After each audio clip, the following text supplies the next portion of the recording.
So tonight's program is on fossils, and then tomorrow evening we'll be on the flood. And I really think the flood lecture is my favorite lecture that Dave does, but there's lots of fascinating stuff in this fossil one also. One of the things in the fossil record that I guess we started doing years and years and years ago. We've been doing this for 40 years or more. And I think years ago we started seeing the problems with the fossil record as far as it relates to the origin of life and this whole creation versus evolution issue.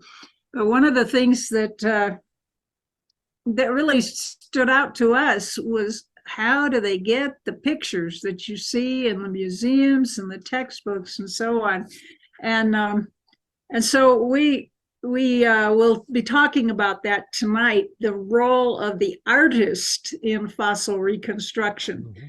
It doesn't all come about by, there's a lot of problems with the fossil evidence, which Dave will be going over tonight. Just a quick review of the biblical framework of Genesis 1 through 11. And we like to do this each time because I really want kind of trying to beat it into people's heads. So if anybody asks, they've got it right there at the tip of their fingers. And so Genesis 1 through 11 is an overview of the foundation of the creation of the world and the early days of Earth history. And we do believe that Genesis 1 through 11 is true history, not a myth, not just a legend or a story.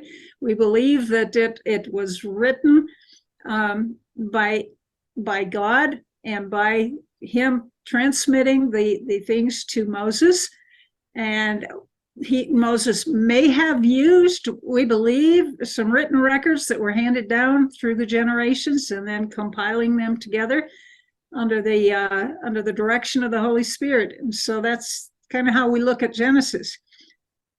And I also believe, as we've studied this from a point of science for many years, I was trained, I have a master's degree in biology, and Dave has 2 master's degrees, actually one in geology and one in mathematics. But for years I tried to convince him, the living things are more interesting than the rocks. The rocks just sit there. But I think in the end, what's happening is I've convinced him about that, and he's convinced me about the marvels of the flood. So I love the flood lecture. But Genesis 1 and 2 talks about creation, and in science, how do we relate that? Well, we look for evidence of design in nature, and we see the complexity and the beauty of nature and the way that systems work together.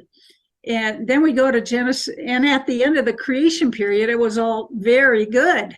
But then when we go to Genesis 3 to 5, we learn about the fall and the entrance of sin and death and thorns and thistles and pain and broken relationships. And we see all of that coming about in Genesis 3 to 5. Because when you really look at it, we go to a university campus, and first of all, they don't believe in a creator many times. But the next question they're going to ask you is, well, there's too much evil in the world. Where did all that evil come from? If there's a good God, and they talk rather sarcastically about it. But Genesis 3 has the explanation for that. If anyone's willing to listen to it, they'll have an answer to that. But then after the fall, we see evidence, don't we, all around the world, that death and sickness and thorns and thistles and pain. And then after the flood, we read that violence and wickedness began to fill the earth, and God brought the destruction of the flood to cleanse the earth from all of that kind of thing. And so that's Genesis 6 through 8. And as you'll learn tomorrow, Genesis 6 through 8 are very detailed. They're not just like a legend, in a far away place a long time ago, something happened. No, they have dates, they have specific things there. And then in science, what do we see? We see evidence of this destruction. We see evidence of rock layers that were laid down by moving water. We see evidence of fossils buried in those rock layers. And we see evidence of erosion after the flood, we believe. And so we'll be talking about that tomorrow. And then Genesis 9 through 11, we read about the Tower of Babel and how human beings decided they were going to be God, not God. And, and we see God's solution to that was to disperse people all around the face of the earth by confusing their languages. And he did a really good job when he confused the languages. So that Genesis 1 through 11 foundation is excellent. It's important for understanding all the rest of Scripture. It lays theological basis and historical basis for the rest of Scripture. But it's also important in understanding science, because as we look at science, we can recognize evidence of design, and we recognize evidence of death and the curse. We recognize the evidence of the destruction of the flood's time, and we can look at the dispersion of plants and animals and people around the world. So Genesis 1 through 11 is foundational to our understanding of the Bible and of the world. You're clicking slides, Dave. Tonight, we're going to be talking about the fossil record specifically, and we will look at the fossil record in relationship to the flood. Okay. And, but most of us are taught in school that the fossil record takes a huge bite out of the Bible, and that it shows you they can't trust the Bible. And I don't think that is the case, but what if you don't have the evidence? What's the plan? What do you do if you don't know the answers? Okay. Maybe you say, I'm just going to ignore it. It's not important. This evolution creation stuff, it's just a side issue. A lot of people say that. Well, no, that is important.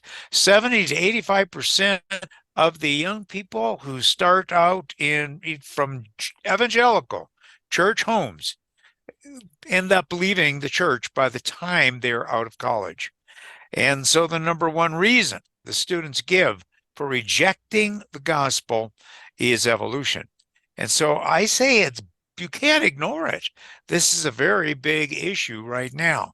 Some people say, well, maybe I can compromise and put together evolution with God, and that's called theistic evolution. We're going to find out in other things that really doesn't work either, okay? Doesn't solve the problem. But I think the best thing to do is research the evidence and say, what does the evidence actually say? And I think when we do it, we're going to find out that we don't have to throw out the Bible at all. Now, that isn't my perspective when I was a youngster. That's actually a picture of me, a cute little kid, huh? Teaching on the television program how the study of rocks and fossils proved evolution. At that age, I can already teach because that's all I had ever been taught. So I thought the fossil record proved evolution. So, but many kids are like that, okay? And it wasn't until my wife, Mary Jo, found this little book on in a secondhand bookstore called Evolution, The Fossils Say No by Dr. Duane Gish. And that basically started us doing the research and realizing there were some major problems with evolution, that we don't have to throw out what the Bible has to say. Now, a better book than that one to read right now possibly is The Fossil Record by Dr. John Morse and Frank Sherwin. And basically, this is one of the best books on fossils you can get a hold of right now, especially if you like good pictures as well as good text, etc. You know, when you look at most textbooks, they show you pictures like this, and they say things like fossils show how evolution took place or takes place in the present. Well, really? Does it really do that? Well, when you look at a picture like that, you have to recognize it. It's a picture. It's great artwork. And you find out that even though the textbooks show all these great pictures and that these pictures convince young people that evolution is true, at young grades, young children, it's not what they find. They don't find those links. Yes, you find salamanders. Yes, you find mice, but nothing in between. but a lot of good artistic imagination. And it is the artistic imagination that is convincing people of evolution, not the actual evidence. Okay. You know, people will say, well, we just don't have enough fossils to prove evolution. Well, you're right. You don't have enough to prove evolution. However, over 1 billion fossils have been found, and only a few dubious links. By that, I mean things that show one thing changing into something, changing into something else. All right, so we see it. Was Darwin wrong about fossils? It's a big secret, isn't it? He actually admitted something. He said geology assuredly does not reveal any such finely graduated organic chains. And this perhaps is the most obvious and gravest objection which can be urged against my theory. He realized a problem with the rock layers and the fossils, according to his theory. He said the explanation lies, as I believe, in the extreme imperfection of the geological record. So what he was basically saying is keep digging. You may find those fossils. And he also noted if you don't find those fossils, you can reject my theory. And so I'm going to show you that we can reject that theory. All right. This is Niles Eldridge. He says 120 years of paleontological research later than Darwin, it has become abundantly clear that the fossil record will not confirm this part of Darwin's predictions. Nor is the problem a miserably poor record. The fossil record simply shows this prediction is wrong. And yet, when I go to the universities and I say the fossil record does not support evolution, what do the students usually say? What will a professor tell you? And then this crash class, you need to know what the professor will say. The professor will say, just like Darwin, keep digging. We need more fossils. Problem is not more fossils. The problem is the fossils support creation and does not support the evolutionary predictions. Okay. And so here's another evolutionist, David Kitts. He's actually writing in the magazine called Evolution. He says evolution requires intermediate forms between species, but the study of fossils, paleontology, does not provide them. Arrow White specializes in fish. He says, but whatever ideas authorities may have on the subject, the lungfishes, that's your great granddaddy, according to evolution. He says the lungfishes, like every other major group of fishes that I know, have their origins firmly based on nothing. Nothing leading up to fish. And that's a problem for evolution. Then he said this, I have often thought how little I should like to have to prove organic evolution in a court of law. Not enough evidence at all. So basically, the idea that there are lots of links, one of the predictions that the evolutionists would give you for the fossil record is absolutely no. It doesn't work. What about this idea of the lowest life way down there should be extremely simple? And then as millions of years of evolution time progress, things would get more and more complex. But when you look at that lower layer where life first became abundant, we all of a sudden see that life is extremely complex. It's not simple. Like, for instance, we find trilobites down there with extremely complicated, complex eyes, compound even. Wow. Now they've found other things in the very same layers. They find the trilobites, but way back in the Cambrian. And what they're saying here is they found a new fossil, but not one, thousands of them. And they had over 3,000 lenses. And what they said about the eye of that creature, it looks like the eye from a recently swatted fly that has a very complex eye today. And it's found in the Cambrian. There are thousands of those now discovered. He said their discovery reveals that some of the earliest animals possessed very powerful vision. Similar eyes are found in many living insects, such as robber flies. Well, it can't be an insect eye. It can't be a robber fly, according to evolution. You know why?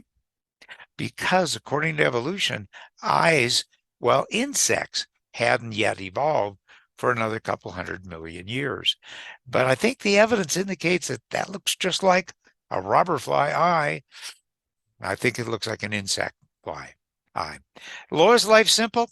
No, not really. It's very, very complex, way down there. The idea of constant change. No, we see sudden explosions of life. This is the Denver Museum and showed their Cambrian explosion exhibit. And they said 545 million, I've added a word, evolutionary years ago. They need the time we as creationists don't. He said there was an explosion of life and all the different body shapes and forms, get this word, popped into existence. Boom, there it is. No, that's not simple, slow and gradual evolution, according to what Darwin would have said. Not at all. We find things throughout the fossil record that are virtually the same as what we have right now. And like, for instance, there's a seashell and its fossil counterpart, supposedly millions of years old. The sassafras leaf, unchanged from the fossil record way back when. Pine cones and dragonflies, no change whatsoever.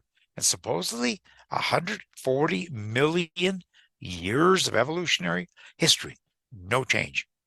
That doesn't make sense at all. Now they found a prehistoric bug in amber, and guess what? It's the same bug as we have today.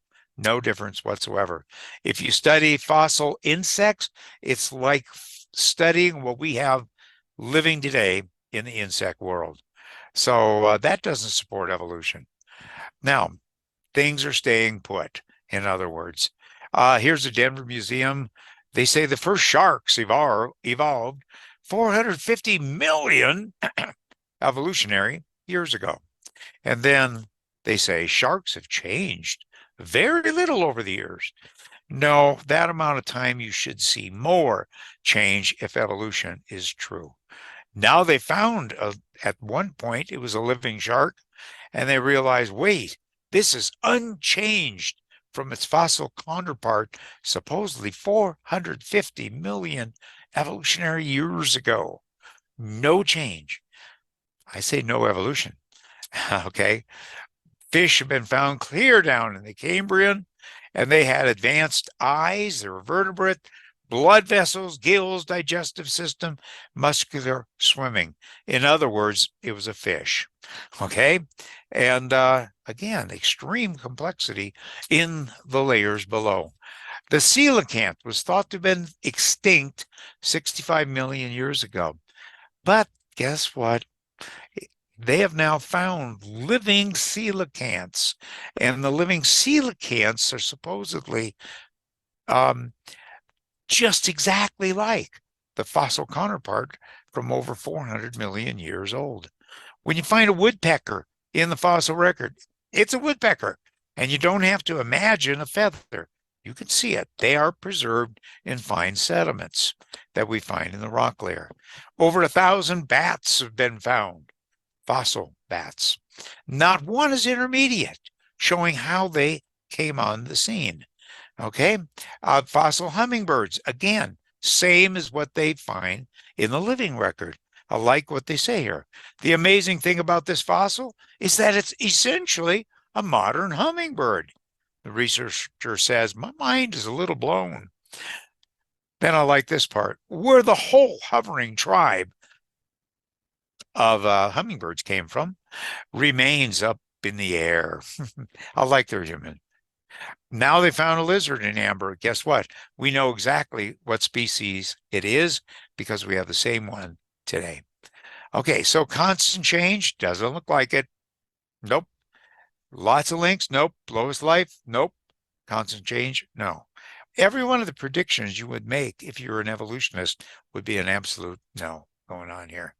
And so if you would predict what you should find from the biblical record of a creation, the fall, and the flood, you would find complexity everywhere.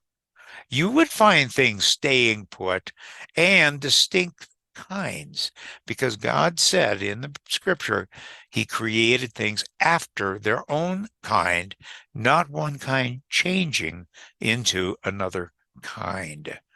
And so that's what it says 10 times in the book of Genesis in chapter 1. All right, here's another big issue in the fossil record for evolutionary millions and millions of years. They have been looking at dinosaur bones and finding soft tissue. They've been finding red blood cells and even DNA fragments in those particular dinosaur bones, soft ligaments. Well, that poses a real problem for evolution, because you have to explain how you can keep it from decaying over 180 million years of time. That's hard to do. Anyhow, so that's been an enigma, and the evolutionists, when they started finding it, are beginning to really scramble. Now, when I was 15 years old, I used to cut and polish a lot of petrified dinosaur bone. We used to do that, living in western Colorado, where we have so many dinosaur fossils that have been found. And once in a while, I'd be grinding, and all of a sudden, ooh, I get this rotten egg smell coming from what I was grinding on. You know what I was grinding through? Rotting flesh. And I should have put two and two together back then and realized that can't be 150, 140 million years old at all. It had to be very, very recently buried and petrified. All right. When they started noticing it fairly recently, though, I didn't notice it as a kid. I didn't pay any attention to it. But Schweitzer actually did some research on it, and she said I had tried to publish her research. She said I had one reviewer tell me that he didn't care what the data said. He knew what I was finding wasn't possible. Soft tissue, decaying flesh, and dinosaur bone. I wrote back and said, well, what data would convince you? And he said, none. Don't confuse me with the facts, ma'am. All right. But anyhow, why? Because rotting tissue, DNA, does not fit the paradigm of millions and millions of years. That has left the evolutionists scrambling. But it's not just in dinosaur bone. They're finding in all kinds of different fossils. There's probably a list of well over 100 different things by now. They found in ancient petrified salamanders, again, even organs preserved, still, and soft tissue. Now, one of the oldest ones they found is supposedly way down in the Cambrian. It's more than 500 million evolutionary years old. And how did that soft tissue remain preserved? I think those 500 million years never existed. Okay, I'm saying that there are no links. I'm saying all kinds of things about the fossil record, which doesn't support evolution. But you might say, wait a minute, I've seen lots of pictures in textbooks showing evolution, which is like the first picture I showed you. You find salamanders, you find mice, nothing in between. You see a lot of artwork. Okay, and I see this, what's going on all the time. Here's a textbook picture. It shows how an Eohippus on the left, called the dawn horse, evolved in the present modern day horses. But look how good the artist makes it look for a young mind. The number of spots. Oh, yeah, the size. Again, young people think, oh, that's evolution in progress. But what do you know about spots from a fossil? Nothing. They don't have them, do they? There's other problems with that horse series, as well as the fact that this is good artwork. Basically, how do you go from a browsing tooth to a grazing tooth, leaving no transitions in the fossil record? The problem with the foot structure, the number of pair of ribs go back and forth with no pattern. And here's a real kicker for evolution. You'd expect the bones of modern day horse to be found in the top rock layers. His supposed ancestors way down below, right? Now, in several places, they have found the bones of present-day horse at and even below his supposed ancestors. Well, you can't be your own grandmother, so there's a problem there. And by the way, that little guy on the left, he's called Eohippus, but his correct scientific name is Hyracotherium. And we have living Hyracotheriums today. And here's one of them right there. It's about the size of a rabbit. How would you like to put a saddle on that beast and try to get somewhere? You're not going to make it very far, are you? Anyhow, there's problems with the horse evolution there. Well, here's the textbook picture. It shows how a lobe-finned fish on your left, like the coelacanth, may have crawled out of the ocean and turned into the amphibians and then four-footed creature standing on legs. But I want you to know something. This fish to amphibian evolution has no legs to stand on. Okay. And so what do they find? This is great artwork, isn't it? You question we always ask young people to ask, at least in their mind, although they do it frequently in a classroom, is, hey, that's great artwork. What's the evidence? When that book was written, it turns out there wasn't one scrap of bone in between. But with nothing found, here's what the textbook said. Transitional forms or missing links show how the process took place. Hold off.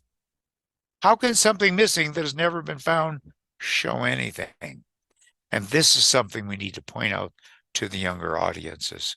All right. Now they have links. Like one they say, oh, Tiktaalik. And they made a lot of bones about this guy. And they call this Tiktaalik, found up in the Northland. This is a fish that's turning into an amphibian. And they call the wrist bones there, thick wrist bones. Wait a minute. It's a fin bone. Why call it a wrist bone unless somebody's trying to make you think that evolution is proven? Okay. And this sounded really good. And Bill Nye, the science guy, used it in a debate against Ken Ham. And even before that debate, Bill Nye should have known better because they had already dismissed that as a link. All right. Because in Poland, they found a mudflat that had petrified into solid rock now, and it had a trackway on it of four-footed creatures crisscrossing back and forth. Wait a minute, four-footed creatures? I thought Tiktaalik was supposed to be evolving into four-footed creatures, but this layer found in Poland is even way below Tiktaalik. Oh, and here's what they said. Jennifer Clark said this. We thought we'd pin down the origin of limbed tetrapods, four-legged creatures.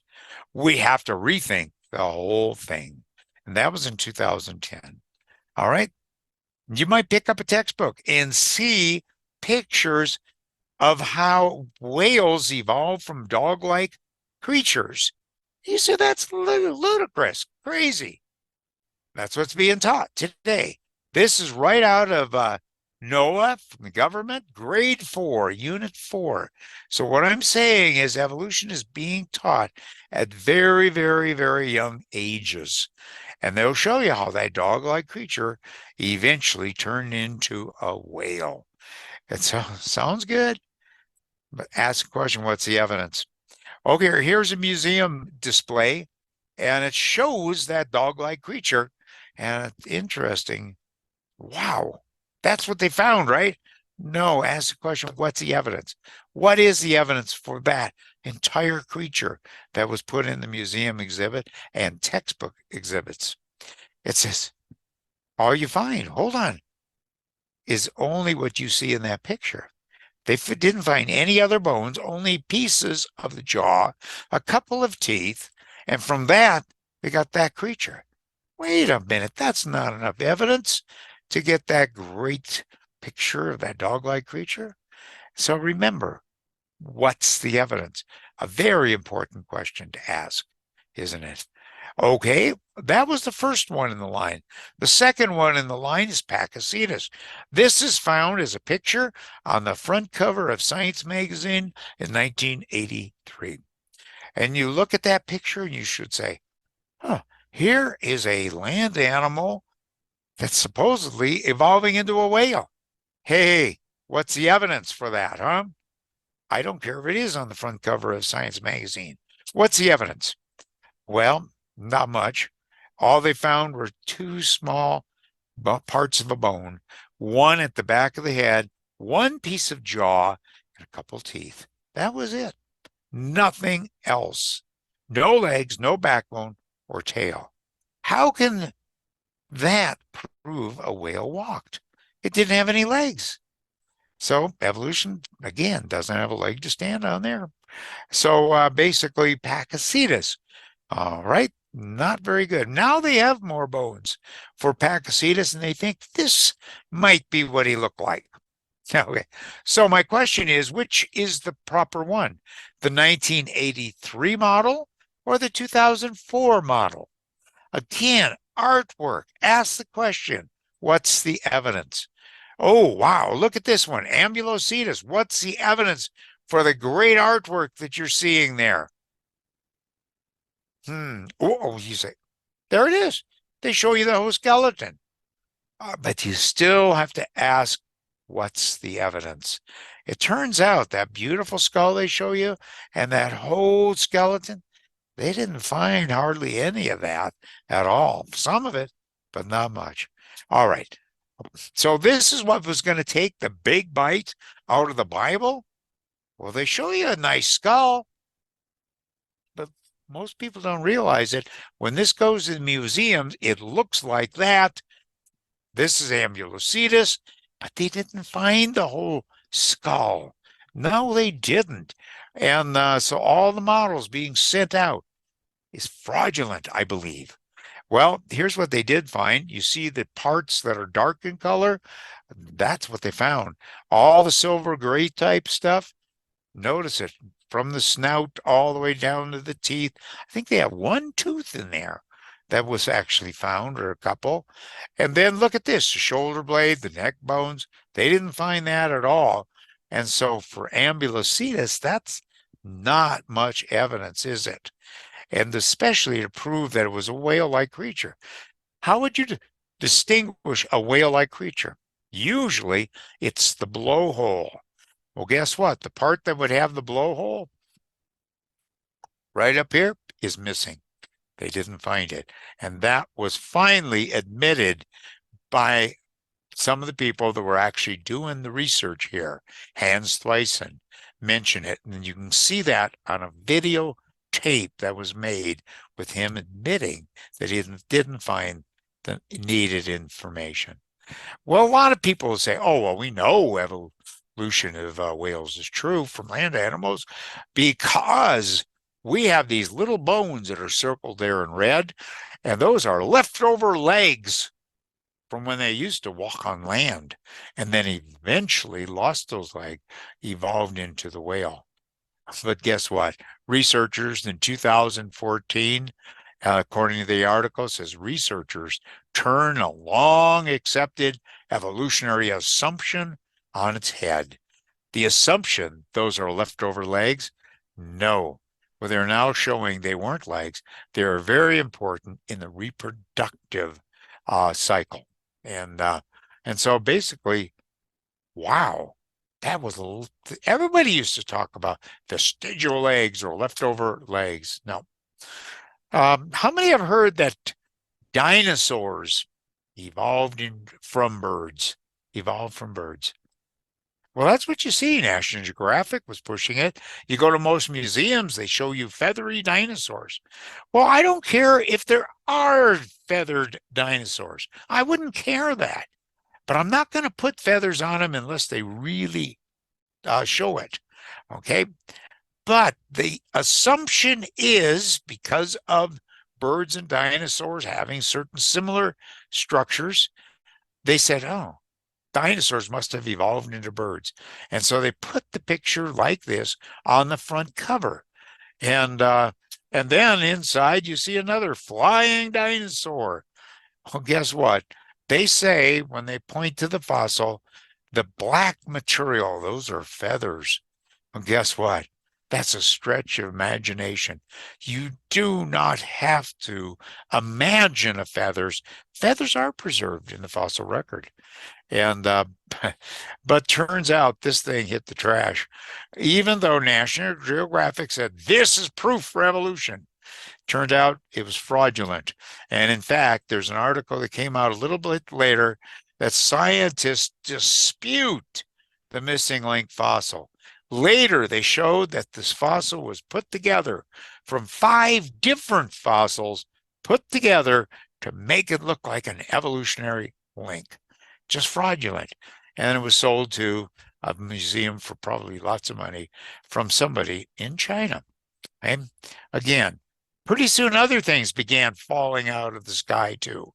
Wait a minute though. What about Archaeopteryx? We get a lot that question. And you as students will get a lot of questions too. It does fly like a true bird, however. And we have similar things to Archaeopteryx living in South America right now called the Hoatzin. And it's not necessarily a link whatsoever. It's just a variety of it, possibly a true bird. And that's been a suspect for a long time. So, did dinosaurs evolve into birds? I have a hard time thinking about a dinosaur evolving into a hummingbird, don't you? Oh, yeah, that doesn't make sense. So I'm going to say no, they did not evolve into birds. PLOS One in 2012 showed that they found a theropod type dinosaur, the type that's going to supposedly evolve into birds, but this one had 3 birds in its stomach. And so, in other words, these weren't evolving into birds, they were eating birds already. They're already there. And a lot of people don't know it, but fossils of many modern birds have been found in the very same layers that you find dinosaur fossils in. Some of them are like sandpipers, loons, ducks, flamingos, cormorants, albatross, parrots, owls, penguins, robins.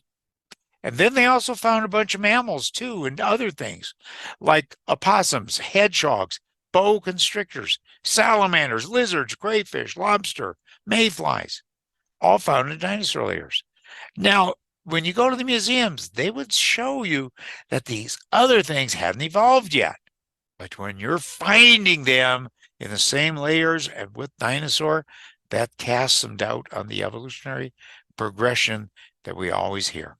Okay? Now, what about dinosaurs? Yeah, we get that question. We see dinosaur fossils all over, not all over, but many places in Western Colorado, where we live there. But what do the dinosaur bones say? Nothing. They don't talk. Dead bones don't talk at all. But we can talk for them. Now, interesting thing, I just want to hit one part of it. A lot of people say dinosaurs were extinct millions of years before people came on the scene. But I believe dinosaurs and dragons are one and the same thing. Wow, that's heresy in the scientific circles. But realize that Marco Polo, first of all, visited China in 1271 AD. He reported that the emperor raised dragons to pull his chariots in parades. So they're big.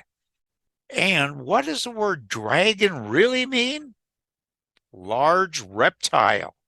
That's what dinosaurs are too. All right. We go to the place like Natural Bridges National Monument. This one we lightened up a little bit so you can see what they were actually drawing.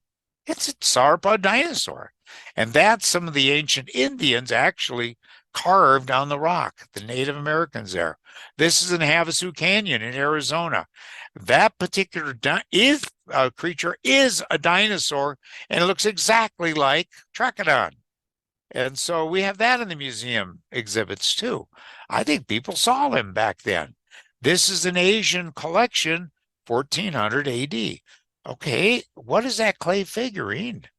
It looks exactly like Oviraptor, and that Dr. Bacher would be looking at. Okay, this is the Amazon River. These guys are hunting something. What are they hunting? Wait a minute, look carefully between around the middle of that circle. That is a sauropod dinosaur. So did people see that in the Amazon? I would think so. Ancient Sumatra. These people are hunting this creature. Now, is that Crithosaurus or is that Big Bird from Sesame Street? Ancient Sumatra. This is another ancient sauropod ornamental box. I said sauropod. I said an ornamental. Those are sauropod dinosaurs that they show on the sides of that particular vessel. Mesopotamian cylinder. Again, you look at that, those creatures look like the type of dinosaur that I'm showing you that we have in museum exhibits. Look at around the head there of that gentleman. And this is on a temple in Cambodia, approximately 1,000 years old. And you look at that, what is that creature there at the top? It looks just like a stegosaurus. And so even little kids will understand that. So what were the people in Cambodia possibly seeing? Because the rest of the animals on all the different columns in that temple in Cambodia are animals we know today. What about that one? I think they were seeing a stegosaurus in the jungles of Cambodia 1,000 years ago. And we find also clay figurines in Mexico that have stegosauruses, pterodactyls, people fighting these things. That guy isn't doing very good, by the way. We have Bishop Bell's tomb in 1496. He was buried in Carlisle Cathedral. Around his tomb happens to be a brass engraving, and it has that sauropod dinosaur on it. I think people saw these things, but they called them dragons. Okay, now here is a Stanford University press release. And here was a lecture going to happen by one of the Stanford fossil historian on staff there. And this article came out in this publication, says dinosaurs and dragons. Oh my! Stanford fossil historian links dinosaur bones to mythological creatures. I think she's onto something. I really do. And part of what you might look at is Dracorex. You might have heard about that Harry Potter fame, right? What's Dracorex? Well, actually, here's the skull that was found. It looks just like the dragons of medieval Europe and in China, at least the type. All those little nubs, those are where horns would be coming out of. Those are the base of it. And so, oh my goodness, that could have been a dragon, because that's the picture that people have seen. And Adrian Mayer said it this way, who's given the lecture. The skull looks strangely familiar to anyone who has studied dragons. Dracorex has a remarkable resemblance to the dragons of ancient China and medieval Europe. And sure enough, I wouldn't think, I think she's right on there. But you know what the evolutionists would say about this? Oh, people must have seen the bones of these creatures, and that's where all the myth came about dragons. But sounds good, but that's just speculation. What we do have is the bones, and we have good drawings all over the world, and the bones in the drawings match. But the interesting thing about this one, Dracorex, where are the bones found? Not in China, not in Europe. They're found in North Dakota. It's a long ways away. So the people weren't seeing those bones and then making all of these legends at all. We have St. George, who got his fame killing dragons. And I look at the plates of him killing a dragon. What do they look like? Dinosaurs that we find in the museums today. And I think he was hunting them and got his fame with it. It's an interesting book. There looks like, right there on the left, that looks like Hug Dracorex right there, by the way. But there is a book called Dragons, Legends and Lore of Dinosaurs. You can get that at the AOI office. You can call, and Gail can ship that out to you. Anyhow, a great, fun book for adults and children. And little windows, you pull things out and get more information and deeper information as well. It's a neat book. I really like that one. These are important books for your family because your family gets blown out of the water by evolution. Where's the number one step into evolution coming from? Usually elementary school and or even kindergarten, from all of the evolutionary dinosaur books. So it's really important to stock your home with creation dinosaur books and videos, etc. And this one called Dragons or Dinosaurs, a very important documentary showing the connection between dragons and dinosaurs. This book on Your Guide to Dinosaurs, one of the best books you can get to. You can get those, just call the AOI office. Interesting book for younger kids. You know, a lot of young kids' books is fluff. And this one isn't. This one looks good. It's fun reading, but it has very solid information. I highly recommend that book. Okay, what about human evolution and the fossil record there? When we look at these things, we say, what was actually found? All right, here's National Geographic. They're showing a skull, holographic. It's really neat to see. And then you go to the museum.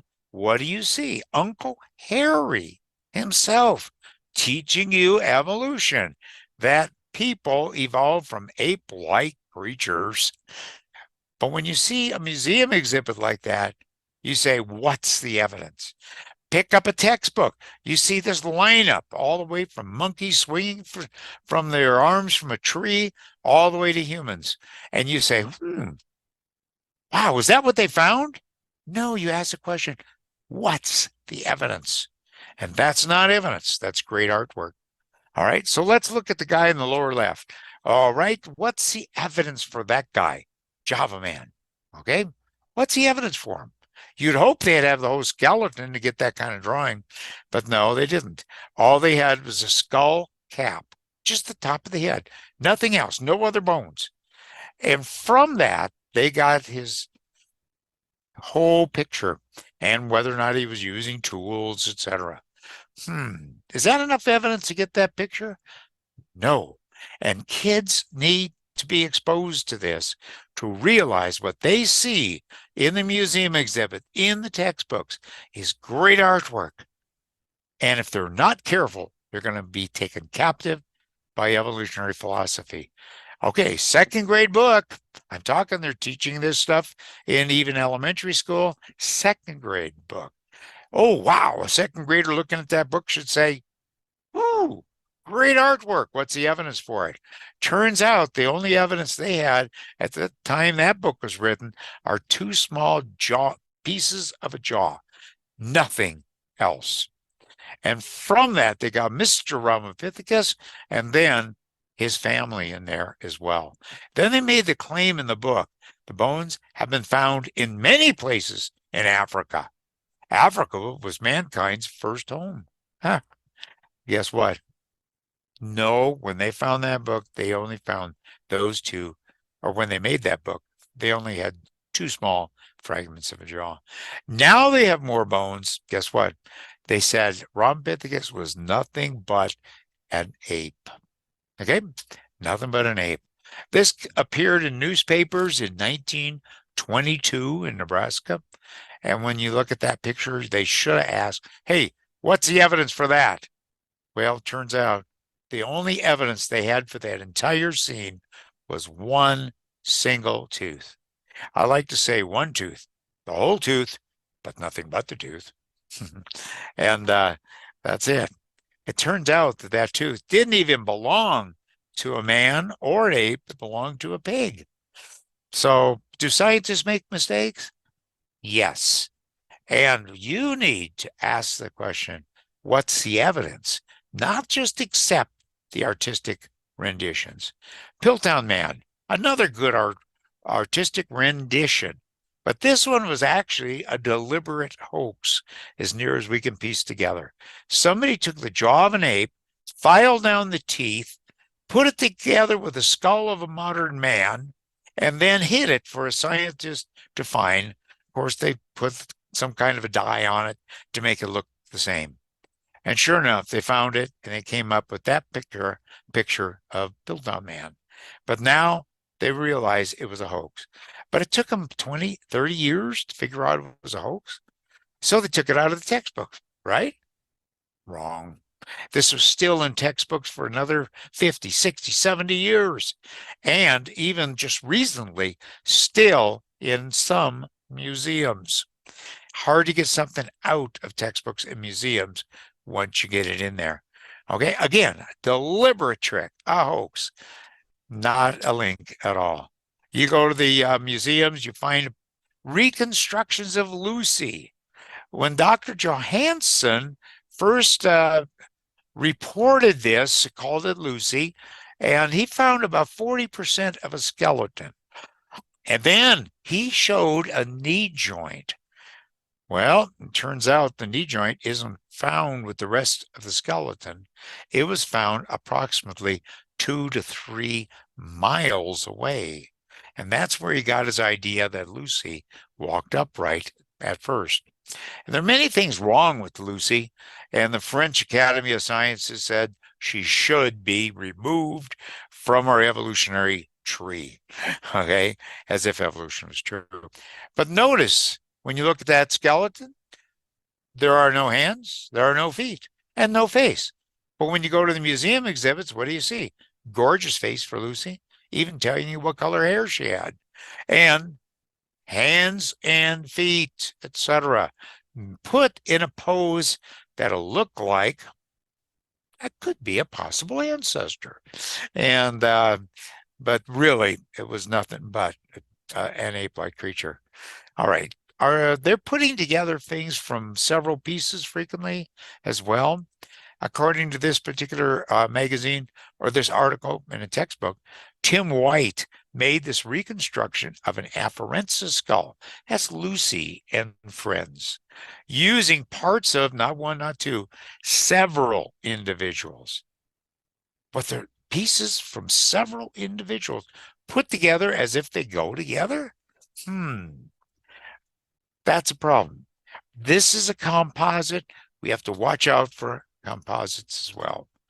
Now, here's an article that says this toe bone proves the creature walked on 2 legs. And it's talking about a toe bone that was found, and then some scraps of a skull found, turns out, 10 miles away from the rest of it. Why did they put it together? He said, well, they were similar, and they assumed it was the same species.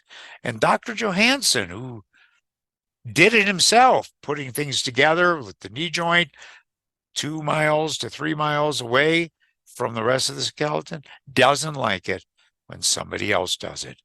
He's dubious about categorizing the 5.2 million evolutionary-year-old toe bone with the rest of the fossils. And he also says it was found 10 miles away.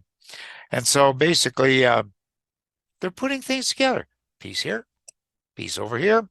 Let's get a composite, assuming it's the same species. That can be a real problem. One great book you might want to order from our website or call the office and get it is called Contested Bones by Dr. John Sanford and Christopher Ruppe. And it includes some of the latest finds, including Neanderthal, Lucy, Ida, Artie, Naledi, all of these things showing the real problems with it as well. And so, in conclusion, what do the fossils indicate? We see complexity everywhere. We see limited change distinct groups, not one group changing into another group. That all fits with the creation, the fall, and the flood. All right. And that's what we're going to be doing tomorrow, is show you the fossil record, especially the connection in the flood. We're going to show you tremendous evidence from archaeology and geology that supports the flood. Fact or fiction, we're going to show you it is fact. The flood is reality. Okay. And in this quest to be able to keep from getting run over by that evolutionary anti-God philosophy of naturalism, and we're going to give you some of the evidence that'll help you stand firm. Now, we're not going to cover everything in this short crash class, but there are a lot of resources available, and we hope you're going to be joining us for future things too. Let me remind you of some of those resources. The Fossil Record, one of the best books on the fossil record. Call our office. Dinosaur books, we have them in stock. Contested Bones, yes. We have a DVD series showing some of the problems, and when we asked what's the evidence, we do that on this DVD series too. You can use it as a Sunday school class, use it with a youth group, home study groups across the country.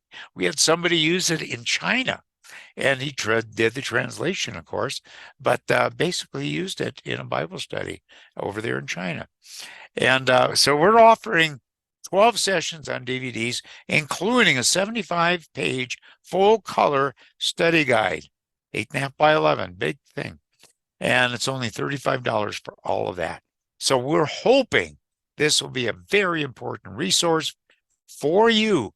Give more information to your students so that this crash class only covers the surface. This gets a little deeper in several other subjects, okay? And then Mary Jo mentioned last night this book. It's a day-by-day devotion that you can have for your family. 1 page per day, and you can have creation, message, covering biology and or geology. Perhaps that day it's archaeology, Bible, and then every day has a scripture that goes along with it. So one in the series, Have You Considered? Full color. Another one is this book, Without Excuse. Again, the same authors. Wonderful resource for you. And we get so many particular comments on that. Call our office. You can get it. Tomorrow we're going to be talking about the global flood and find out, yeah, the whole world was flooded with water.